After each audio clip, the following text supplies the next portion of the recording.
nyina ye tie Sompa.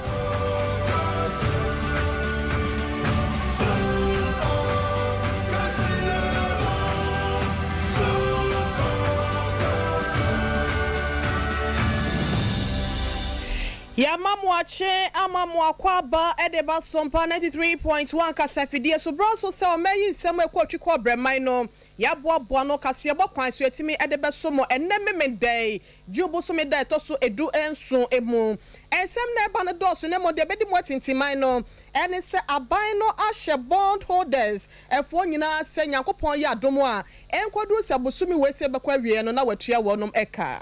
Wama mpania bedi achire Dr. Alaj Mahmoud Bawomia enrata wode ne krata kwai na woni atu ahene asia henefo atwetwe nkomo asembei eno kan Sansu na senate mpanyimfo edi nsem bia betodwa se wo ba behwe aye nsakraye ewo wonom emremu Bank of Ghana edi nsem bi atodwa efa wona wonam akwateposo eyi amanfo sika no ensembe ya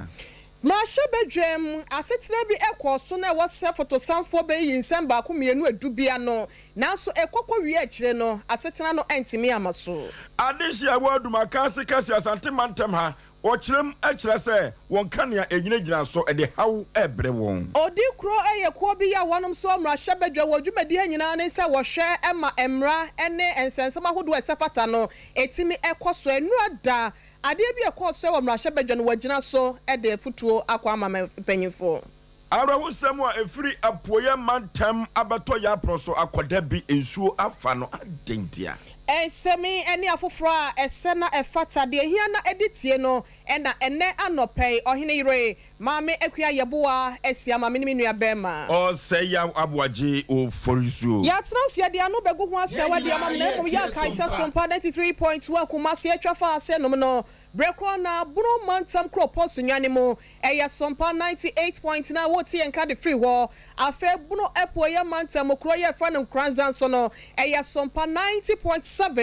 wanum nyina eboa afayen ama information center se ahodo ene eye kamufo wanum mo bia mu nyina no wanum efayen ama addition pempem so atimi ateyenka eya ka se share wo Facebook Sompa TV Ghana ana Sompa 93.1 YouTube no Sompa TV www.sompaonline.com ne kotie ya efa abefo kwantempon fidie online no eso ede ensem na eba no miso free drink and 5G mixer and aperitivo beta wanom and aso ya sene na no pe kase no yede eba besomo yenhwe na emu enchemu nyina na busuafo yentimi emfa emesomo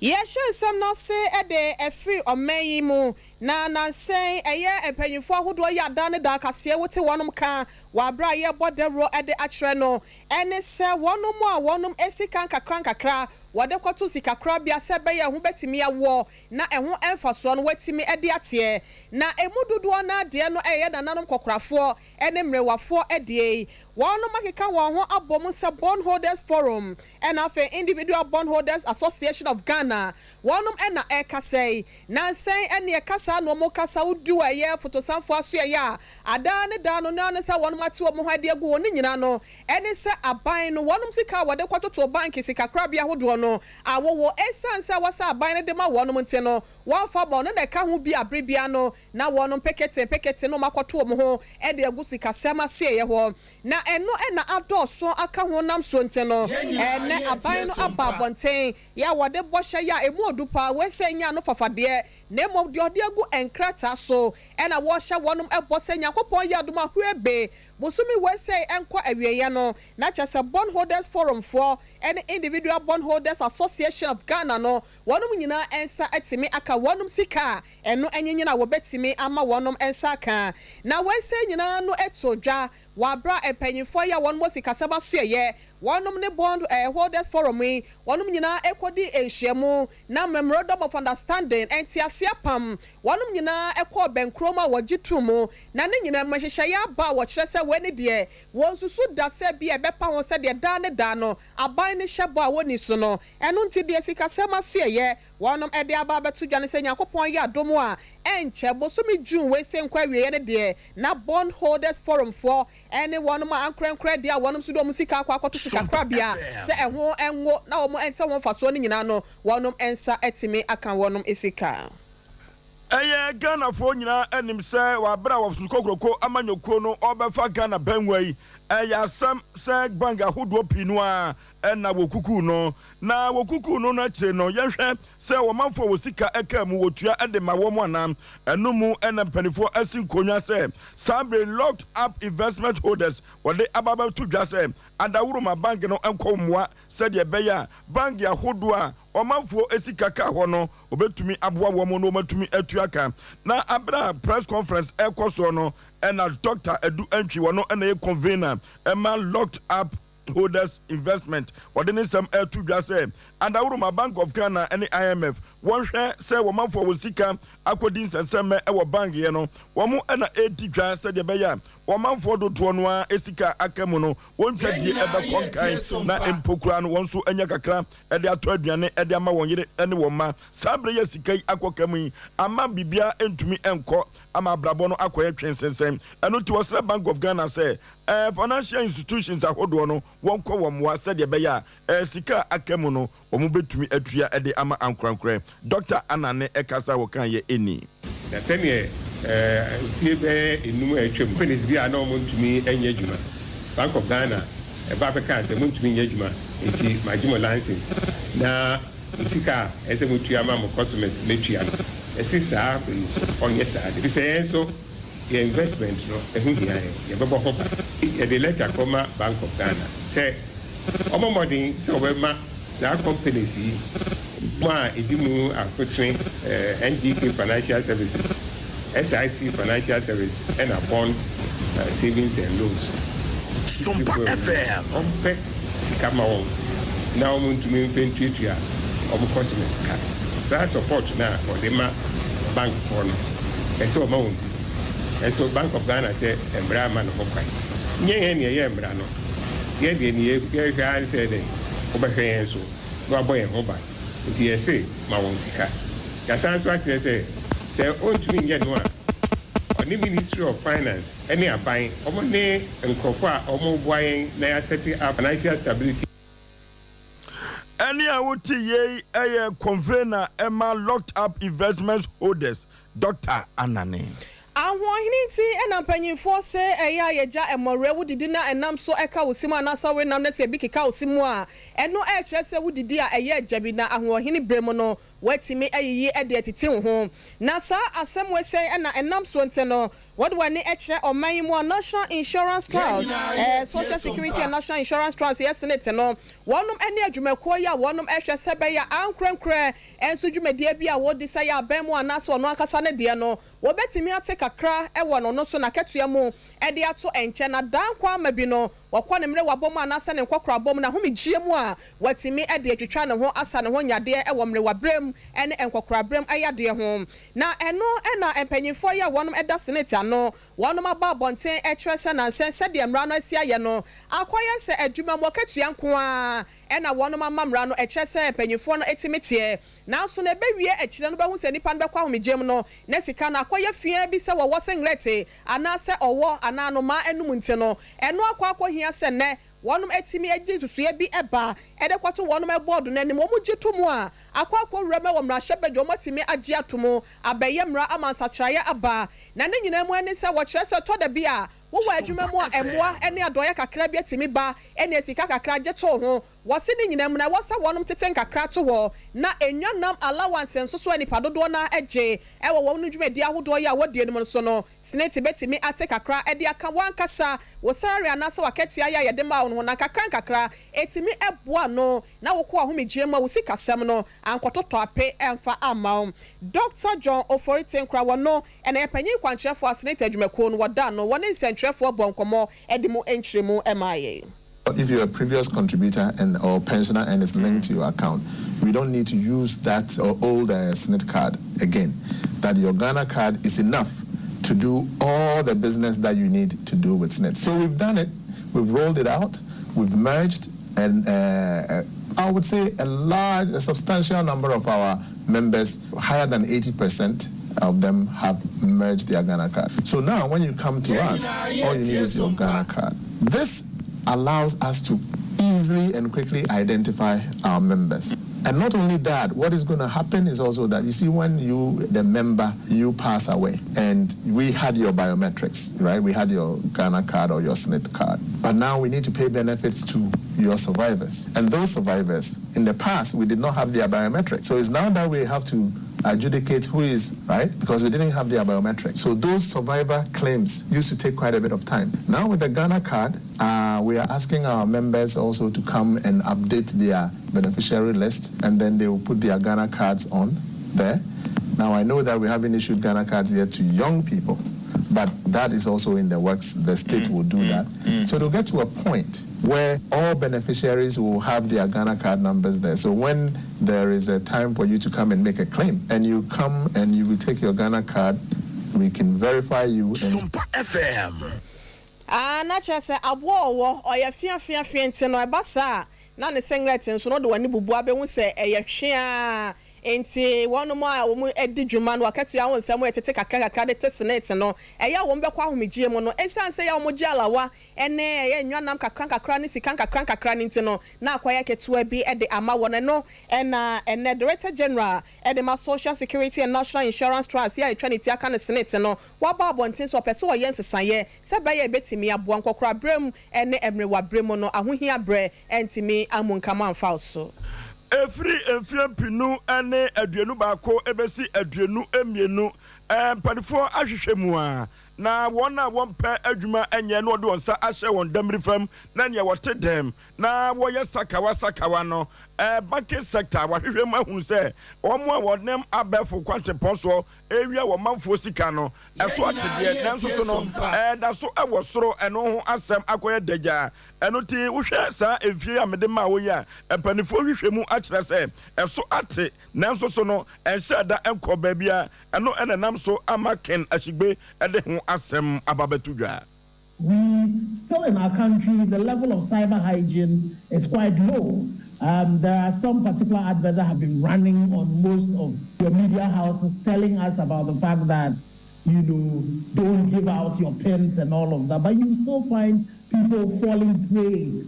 to these practices. And then you also have a lot more older people also beginning and using the services where they are not able to use the service themselves, but they have to depend on other people to help them do that. And some of those also now become vulnerable, and people fall prey to these scammers. But the increasing, and most of the fraud that you find in our country is social engineering. In our country, we need to increase the level of the awareness creation. We need to increase the education, and these fraudsters tend to feed on that, and so the situations where people would not have participated in any promotion at all, but you hear people that calls and they said, oh, you won this and you need to send this. So that's also another thing that has happened. Chief Executive Officer of Chamber of Telecommunication, Chief Ashigbe ene yikotie no afeye bwere mo awo mampanya be de eche yewura Dr. Mahmoud Bawumia wono so na kache enroda ade ane forms akofa ye said e be ya wono so betimi agiremu apre franka tu ni dibrani be 1 pp amanyoko ni dimo no ade a wotimi de sa na che kwa salam da wono headquarters na bra wo kono na enye fedi agro pani be hwe ene e so Ghana ena so 3.1 na chino na enye fedi agropra nenu mo ena wone krata na bi ye no wose fedi fo mo nye ma ye krata mesimego bema si so na san wa ha Dr. Mahmoud Bawumia mia me ena ma ye krata enra so no ni ye dia no ti na ko ya dom na o shanda promise no e baso na mo di tumi no e kita me sa me ko kopre eni ni me fi mi no me na abato no a onye enfo so bo ni e ti na ase enu ti wo she tra fo ni na se Professor one him na etinye bia na so me akon next level baby na penyin na mda ko akufo do dia bedri no eye dia na so ni papa abrabo e ko nanim te no wono Bawumia me ba acha se wo ba be fa Ghana e dia si akon se me ya dia bia wo so wo se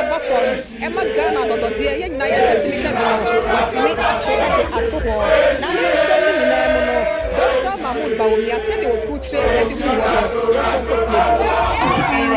as Deputy Governor of the Bank of Ghana, through our years in opposition and now in government. During this period, I have sacrificed for the party. I have defended the party in good times and in challenging times. Notwithstanding the economic challenges of our time, I have never wavered or slacked. Never. More infrastructure than I have built a solid track record of achievement and performance as Vice President of the Republic of Ghana in our history. And in all this, I have shown unflinching loyalty to our party and government, rain or shine. My dear friends, I have a compelling vision for Ghana's future. One era as Deputy Governor of the Bank of Ghana, through our years in opposition and now in government. During this period, I have sacrificed for the party. I have defended the party in good times and in challenging times. In 6 years, more than any other government, I have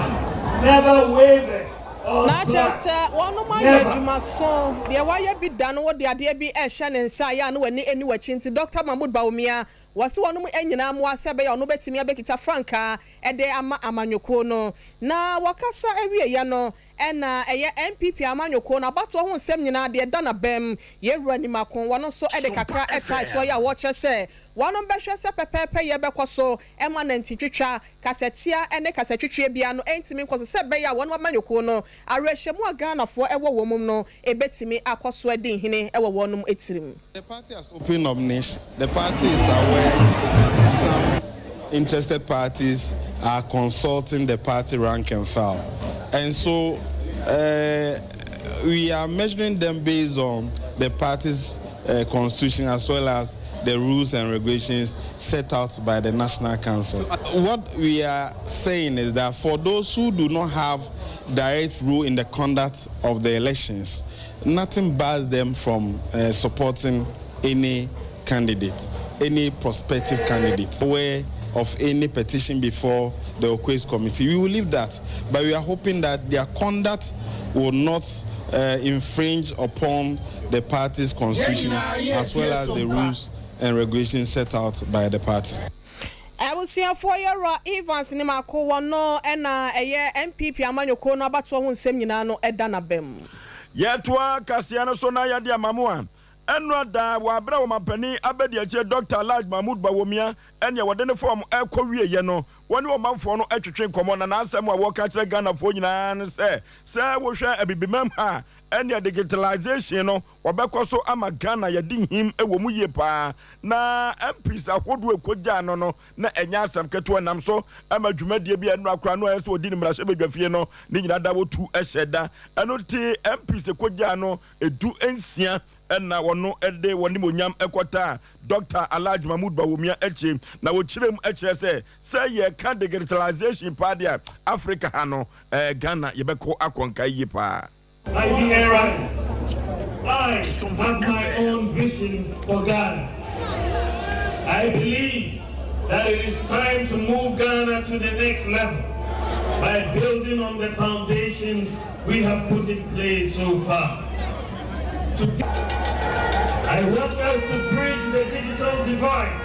and apply digital technology and artificial intelligence for the transformation of healthcare, education, and public service delivery, amongst others. Together with you, I want to see a Ghana with Oma banya bedi akire wa mananso wa wo kirem aka kire Ghana fo nyina ese enrada no se wo hwe digitalization no a ene se wo hwe yafuye e wo 16 regions no a eno so obetrem amana ko na Ghana digitalization no yafuye nyina da Bawumia se odi aduru ho ye tie se sika akire ni zemu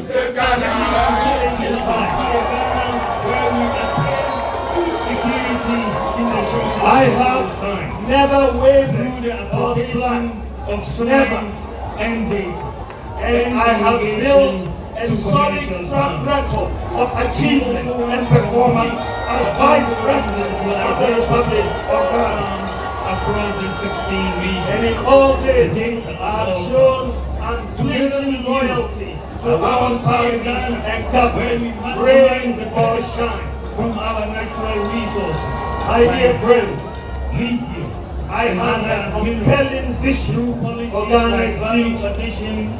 Poor era, Deputy Governor of the Bank of Ghana, through our years in opposition and now in government. Dr. Alaj Mahmoud Bawumia. Afeyan kwa ensen fufuro mu na enu ada yewura Bawumia ekono na chase se do foso be mesi ase no na eyemra hyebadwafo dodo na na edi na chie na enu ada na adwumaso bi e wo mra hyebadwamu a esefata se wonum nyina tena se na nka wotimi eyesa adwuma no ni nyina ne se foto sanfo yewura Kenofo Riata ensen ba ko mienu kosi be se edubi wo ho a mra hyebadwafo ni bi eto nsafra ne se wo mra na wo meyi ano enfama wonum na enu ada ena ebre no eson ya abre wayi pomakwam na so no bra ye ra Kenofo Riata kodu mra hyebadwam no na emra hyebadwam ho aye bo na mra hyebadwafo a wo hakura na ese wo mu nhyeda enu aduanan na no ena edom kuma no wonum ekopagya ba ye sese ne wonum amamra no ese na Supreme Court on so age atom no e won nsem bi esisi mra bi atwama mo de aye mfato ho no enya de a enne ena se nu adana nkasa no na ye ra Ken obetimi ede ne nsem yi ano etimi atodwa na ne nyina mu no ena wonum ekotu wonum mra no wie ye no enam so amapanyi pa ya wono wodjeje eyetakra wogem ede madom kuma no metre minority chiefship bekona no wayem mra hyebadwane de ma de hya ya wo mo adakro yewura Kwame Aboza wano so ekre se ampa ni nua no asem na woka no eye no kretrodo na de odi nka kasa ye no eye first deputy speaker ya wano so ewo ho no na wo chese na asem na ewo mu no eye ade a wo sem mra hyebadwa no etiefi se amamra no enya ade a wo bia eba betietie so na wo mo etimi ebuso yewura Aboza ensem no say na wo say no efaaye. Suspend Article 102 and all. Don't tempt Mr. Speaker. Let Mr. Speaker do the right thing for the country, for our constituents, for your work. Mr. Speaker, we don't be tempted by honorable the deputy majority leader to lead. He's leading you into a path that is not sustainable as far as the Constitution is concerned. Mr. Speaker cannot suspend the Constitution. Thank you, Mr. Speaker, for the opportunity. Usia de atine kan yewura Kwame Aboza wono dom kuma no de odeje takra wo jeme de ma wono brekwa na wa ye ma hyebadwane de ma adehya ya wono ewo adakru na eno echi no na deputy majority leader brekwa na so no wa ye ma hyebadwane de ma adehya ya wono mo efutu abato mpesua so wono monyafo Alexander Afenyomaken wono so extra say enkebe ya sansa wono mu nuanom dodo na de ewura Bawumia echi nte no wo mo wofio na nkasa no wonom edoso na biam so mu nu aduana krampo na mra hyebadwafo ya wonom ankasa ebisa nsemisa no wonom ewofie wonti nkebe ya wo makwan na yewura Kenofo Riata wontimi fa na no yie no emra na so ne nyinam no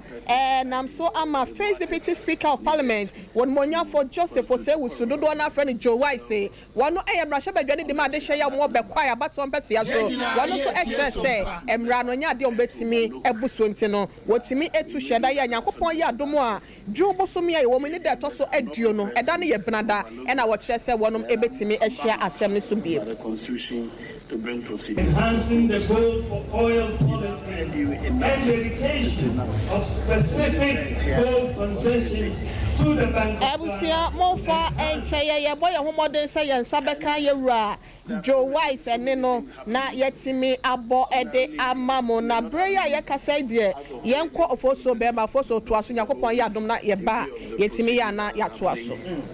Adesia ewo adumaka se kase for the news site na wasem a woka nyina ene se Sabre preso no adorso eno ti won na wo hwe nyina mahode kanea so no wo hwe na won kanea no mehwe na nyina so we yi akoso bon kanea ye nyina ye faso na bosome so ase de odi be no eba no wotua nenso emfaso wonya afri kanea no so no enye no ho be na wotuatua no wo hwe wonwoma egu won fridge mu a ni nyina asesei won na wode enkanea esoso enade wo nyina esun se wo mafo adwuma wagye egu ho ni nyina mafo eba abayire wo mu cost of office nyina enso SSA eno ti adehye woduma kase kwa abiri mansin mu no won sem a wo ka che yisi se wo mra no ko wo mo every say preso no edoso na abransam trofo ene Rashford minta etwetwen komo no ono ena ye assembly member ewo ho sei eno chirim efaye ya be panyi honorable anaze ode no kokwa pia ya wo ye ECG board member ene boy ema ye disa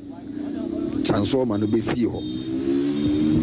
na ye de transformer no be see ho no na ye 200 watts this transformer no be see ho na fan say be say the first second third month na transformer no blow ye it ECG for be mu no na che say ukọ new site ho no mo a ba bia wires na nkasa contractors famu so no ye manfo ye bi nso the wires atwetwe a aye illegal connections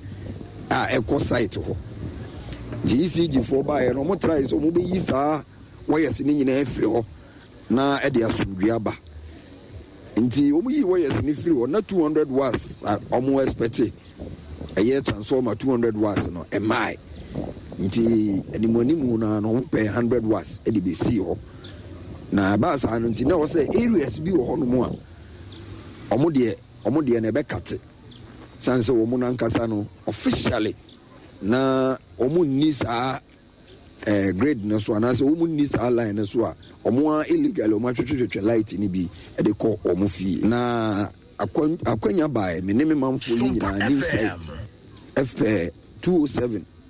bas baako ye nyina so ye hu gum ko ye DC honorable Adupoku Christian enso ye gyina ho na ofre contractor we in charge no e ma na bae ema no ekyerɛkyerɛ nsese mu kyerɛkyerɛ mpanyimfo a mene wo mokɔ ye nyina nti phone so ɛna ɔne yɛ kasa contractor ne yɛ kasa no so wɔ pɛ ne niema na wɔde wɔyɛ na begu so na adwuma ɛwɔ ho bia no wayɛ assembly member a wono ewaduma kase ena wo kyerem esa no na awrehosam no nyina ene se bosome nan ni omo dasum a enya asem keto akora enu nti yenhwe na yisigifo aduma kase yenko womwa se de beya obenya enkanea Ebusiafo na enrada arahosam ye no esi mrahye bedwa wa bra na ewose erake no for realta de nsem bi anu ye kwama wonom enam so ye ra Dr. Mahmoud Bawumia ne forms na wode ekọ headquarters nte no ema mrahye bedwam dodo na etimi etudi na chi no amadwumedie no ankoso wei akwaye arahosam nam so ntimpanyifo dodo na ena ekasa edefa ho wode wani kyeremu ewo mrahye bedwam ekwo bi a wonom hwe mrahye bedwafo dwumedie so eye emu baako eye odikro wonom ade nsam ba betudwa HSN no adade ekoso no entwe ye kra ma hye badwam no wono mo ho so mbesi wo mo anam sifo a wono mo mpesua so anam ewo ho nemom enye se wono me de wo tumi ene wono eden ma ye de ahye wono sa ne nyina no ekwakoye amanyosem na wono me de akwakode ye Rua Mahmoud Bawumia echinte no wono mo hwe na de esi ye no ebi ensi bi me yesa na yesa ekabo ena wono ede ebre wo men ama omen so no ye ho etimi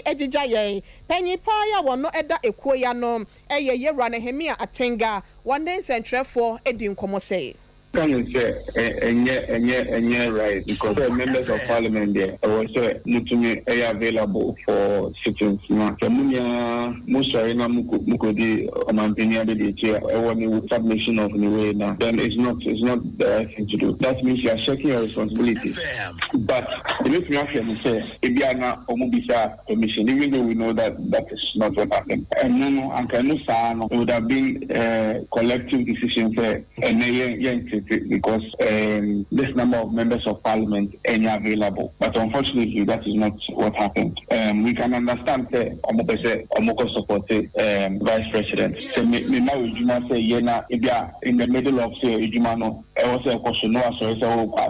So maybe I work say okay, but as far as I'm concerned, edwuma na me de ma o na nya no na wo ye bibi fofo nje no sa no me sure no makata wo nye serious nti na me ka say enrano so ma chance obetumi ebisa permission to stay away, but say omodo so sa na omunni ho no and they are very problematic because no be problematic as be ho kese pa de am we say ayodi kro ano edeni ya wono e wo mra hyebedwam yewura Nehemia Atiga Arawusam efri epoe mantam eba ene se Shadrach adi wadi emfishia edu enkron na woku dwade nsuom no wankra a teacher for na suku a woko eni tieku basic school na Desu River emu na ensuo isabre afa no wona wo nyina di adanse se ababa wo abre nsuo no efa no ensuo no atwe no ekosha ase a ensuo no anyina ma ade cheye ansana ensuo no atwe no ade na beto konkon so we eni abrahosam a efiri apoye mantamu Desu River afa aba Shadrach adi ama sabre ni maame ni na busua wo wure aho a enya asem keto akra wo sakrona mu wudi wani echrem ewo wabe sabre ensuo enso afa obi a odifo pokwa bra gina homan so a ye no ebetwetwe enkomo odifo wotemenka memoache emwakwa aba pokwa bna wotemenka ninyi apanyino ofosio nkapa pokwa bna odifo wotemenka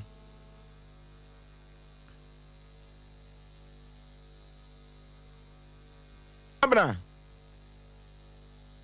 kwamna adiasam anase wawabe ensuom yase ensuo afa obi de wadi mfinhia edu enan adai ekoba ne sei yo oboso be mam dase bebre na eno anopa awosem esi atwuma kofodua ewo yenyina ye tie Sompa na sadi anopa ne sie na nkura omuye makomako 9 bako 14 years na 10 years no mo maka ne yankura na ensuo na da yetire ono eyenwabe na efiri akropon isase eba no de esopa ensuo to aya na ejidi kese na enkura yo ma gese omako kopennam kakra na eja omda kwakobon kwan eti anopa no omako ye no na ensuo na yiri eti omako ye omugu asewu no na gese omuhwa enema bam si akra ba ko 14 years ye fen dolin ono na esi nsuo mi se oyi ade no oyi asewu no na asewu ni etwe no oyi asewu no na asewu ni etwe no etidio nkwa na omugida ono hu se ase opre ensuo no edi ni wurem ana omutuom ni kasa omkwa frɛ panyini to nkwa frɛ panyini ba na Sompa FM edi abofra no ewure nsuo no ma ye hu na tikura na sadie amamla ni amane sitie no mokobo akropon traditional cancer for na mane ama ye yi panyini baako ede ne bai fa police fo die kire ebegire nsuo nim ama omuye amane ni amane na nya asem ketwa because of sadie amamle sitie no wo se wuya amamle ni yie na nsuo na yi abofra no ede na fi nsuo nim de na ba betere se monye mu de se na ya awre hosem na omo boss wa ma nyambinta de omo ya amane ni wie ye no nsuo no eyi abofra no ade ne ba betere ama omo nsa eka abofra no obozo awre hosem a esiwo akropon aboaboso enwabia eda ye tire ha no eya awre hosem a oti wo yenyina ye tie Sompa enye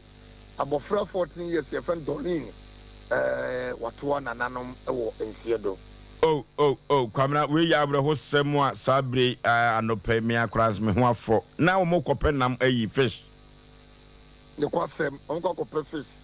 na omode akwakoye adwane kakra